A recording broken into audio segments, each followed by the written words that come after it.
other shows we have for you to enjoy at myclassicradio.net.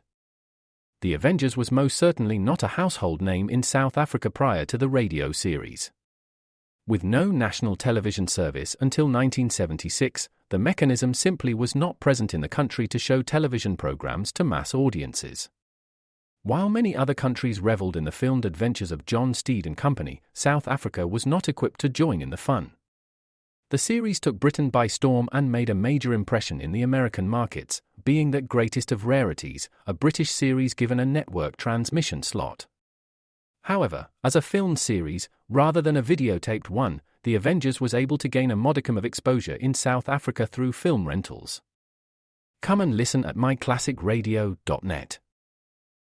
Your Coca-Cola bottler presents Claudia, based on the famous play and novels by Rose Franken.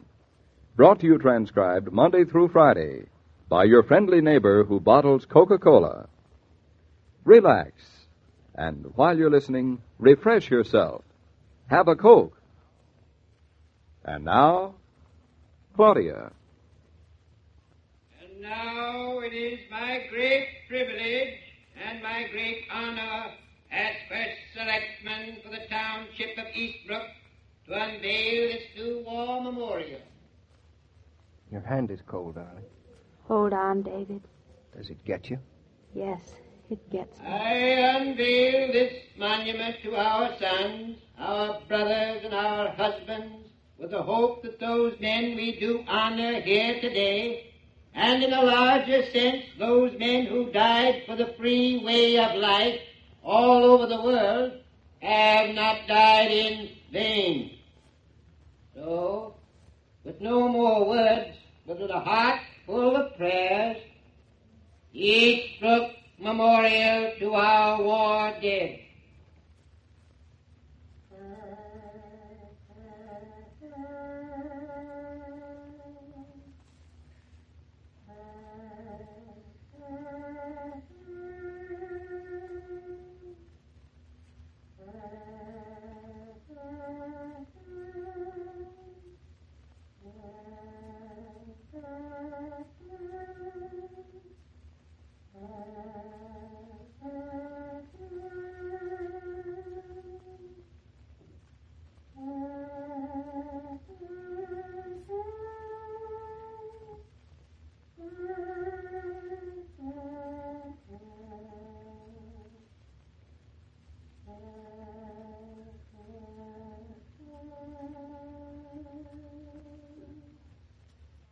David, is that the Marine Guard over there beyond the cedars?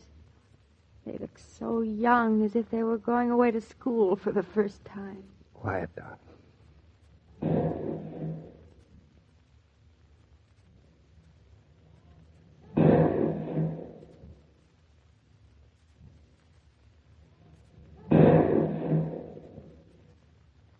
Sound makes me shudder. It should. It should make all of us shudder. Thank you, friends, all of you who came here today. Thank you. It's over. Oh, come on, darling. Let's get out of this crowd. Yes, let's. I feel like being alone together. Cut through to the right and we'll be out of the square. Where's the car parked? At the corner. It's a beautiful memorial, though, isn't it? Yep. When the sun shines on it, it's pure white. Black like gold. I don't like monuments. They're necessary. I always thought they were a luxury. Only for those who remember, but they're necessary for most people. David, your lips were so white when they were playing taps, and you winced when the muskets fired. Did I? Yes. I'm glad David, I have a confession to make. All the time he was talking, I wasn't thinking at all of what George Reynolds was saying. He was pretty pompous. Well, that's not why. I was only thinking of you and Bobby. That's natural. Natural or not, I think it's pretty selfish of me. Why selfish? Always thinking of us, you and Bobby and me. I should have been thinking of the men who died in the war, their wives and mothers and sisters. I was thinking of you and Bobby and me, and my fingers were crossed. And that's your confession? Well, you just go right on thinking of us. You'll never want war. Nobody ever wants war. But we seem to have an impulse for self-destruction in spite of ourselves. Am I walking too fast for you? Since when? You're a little out of breath. That's from thinking. Oh, something new has been added. You know, it doesn't pay being nice to you. I always end up being insulted. The woman behind me was crying. I wonder why we keep on having wars. Nobody forgets the dead so quickly, do they? I wonder. Maybe even that doesn't matter, whether you forget or not. I'm a fine one to talk. I didn't even hear George Reynolds. Stop saying that. He's right over there. Where, Dave? He's crossing the street to say hello to us. Oh, dear. Hello there, Mr. and Mrs. Norton. Well, hello there, Mr. Reynolds. You were at the ceremony, I take it? Oh, yes. Yes, we're very moved. Well, the words weren't important. It's what each of us was thinking that was important, I always say. We think so. We won't forget those fine, courageous boys of ours very soon, will we? No, I guess we won't. The longer we remember them, the better. Much the better. And what did you think of the memorial itself? Well, I thought it was very impressive. The best there is. You coming down to the town hall now, Norton? I'm afraid not. I've some business I have to attend to. Oh, too bad. Committee is having refreshments. All ex-servicemen invited. We thought we'd like to have you there. Well, I'm awfully sorry, but No apologies necessary. I'll be calling you about the plans for the schoolhouse in a few days. Yeah, do that. Do you think he knew Knew what? that I wasn't listening to him? Could be. Well, then I'll bet he knew that you didn't want to go down to that town hall party, too. Then let him know. Well, that kind of business always makes me so bloody uncomfortable. Why do occasions like this make people so very pompous? Usually George Reynolds is quite a simple guy. He meant well. Here's our car at last. All right, jump in. Oh, you slide in first, then you won't have to walk around to the other side. I don't mind walking around to the other side. But I do. I miss you. Slide over. I am much too good-natured. Now that we're in private, kiss me and no arguments. Who do you think you are today, a sergeant? Yes.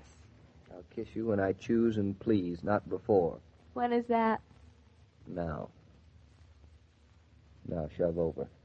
I can't shift gears with you sitting on top of me. Don't forget to turn on the ignition. Now, look who's reminding who. Turning on the ignition is the one thing I always remember. Oh, you did that beautifully.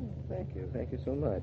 Let's go right home. Would you like to? I thought I might take you out to lunch. Oh, why spend the money? We have lovely lamb left cold from last night and ham from the night before. The ham lovely, too? Now, don't turn your nose up.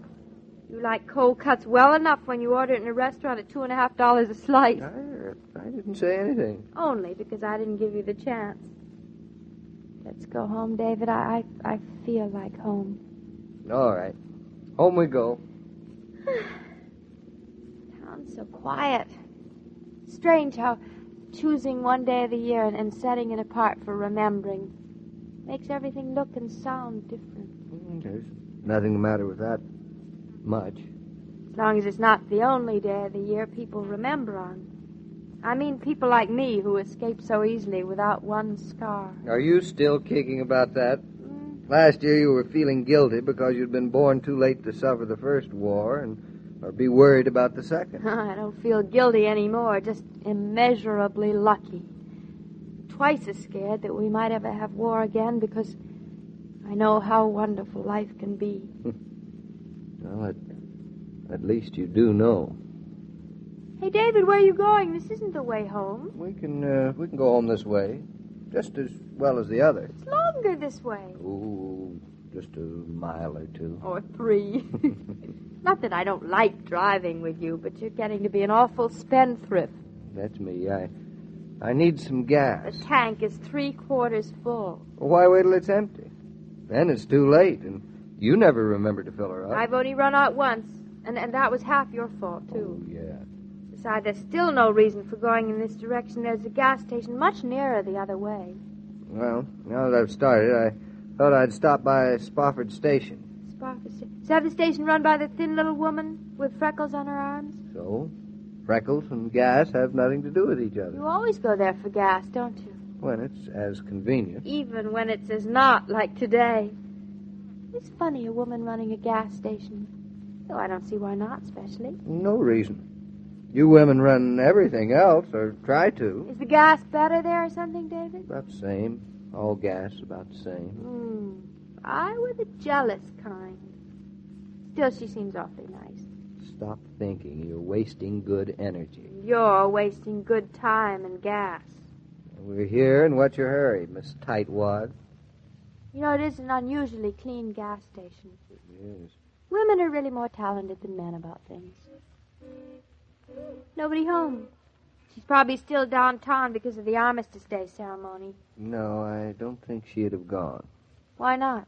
Oh, I just don't think so. Are you a mind reader or something? She's around the back. I'll hop out and see. David, I'm sure she won't appreciate a stranger snooping around. Maybe she lives in back. There's a little house there. No, she won't mind. See, you sound as if you knew more about this than meets my eye. Stay where you are. I'll be right back. David? David, she's here. Hello, Mrs. Norton. Oh, hello. You better call my husband. He's gone around the back looking for you. Well, that's all right. I'll just fill up your tank with the high test. I'm afraid we only need a few gallons. Don't apologize. Some folks only want air and water, and the bugs taken off their windshields. I love the smell of gasoline, don't you? I don't mind. Oh. I've turned the motor off. Well, that's okay. I wonder where he's gone. Maybe I ought to go and look for my husband, Mrs. Spofford. Well, he'll be back. This is a funny business of some kind. Mrs. Spofford, I'll get David, seeing as he has the money to pay you. Well, Mrs. Norton, he'll be back in just a second. If I had a suspicious nature. David, you all right? What's happened to you? David? Is that you? It's all right, darling. Starting to worry what had happened to you. Nothing's happened to me. Where were you? Looking around. At what? David, something's going on. Tell me, please. You have to know everything? Yes, everything. I might have known. Known what? You know I always have to know everything. I was visiting somebody. Who? A gentleman. Is that Mr. Spofford? Your car's ready, Mrs. Norton. Well, we'll be right there. Was it Mr. Spofford you were visiting? Kind of hunchy, aren't you? David, what is it?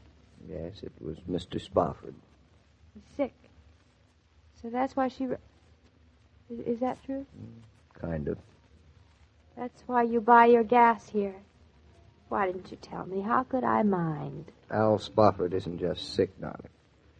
He's broken. Crippled?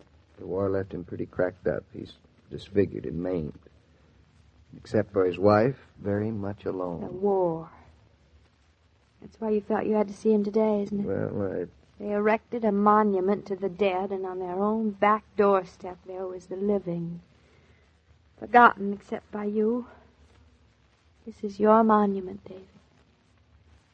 How long have you known him? A few months. I was kind of curious why Mrs. Spofford was running the station. You can figure out the rest. I come by now and then.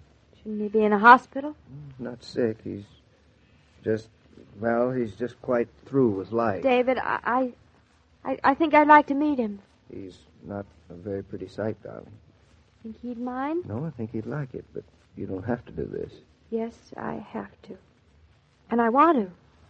For you and Bobby. And come on, I've told him about you. Have you? Mm-hmm. I told him what a swell chap I married. Oh, David.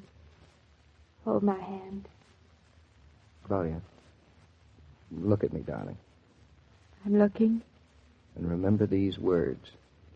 For this Armistice Day, November 1948.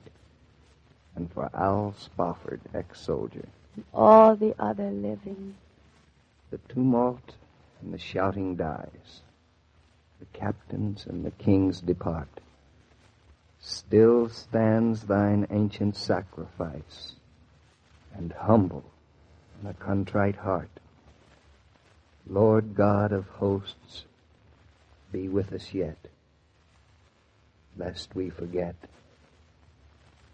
lest we forget. Amen. This transcribed program of Claudia was brought to you by your friendly neighbor who bottles Coca-Cola. He and the cast of Claudia consider it a privilege to share this observance of Armistice Day with you. There's no community like a Cenex community, and that's why every Cenex store is so proud to serve theirs by supporting local athletic teams, promoting the arts, and making sure each store is a place its neighbors can find what they need, catch up with their friends, and stay connected. It's also why we give back, helping to make the wonderful places we call home the best they can be. Your local Cenex doesn't just work in your town, it lives there. The store next door, powered locally at Cenex.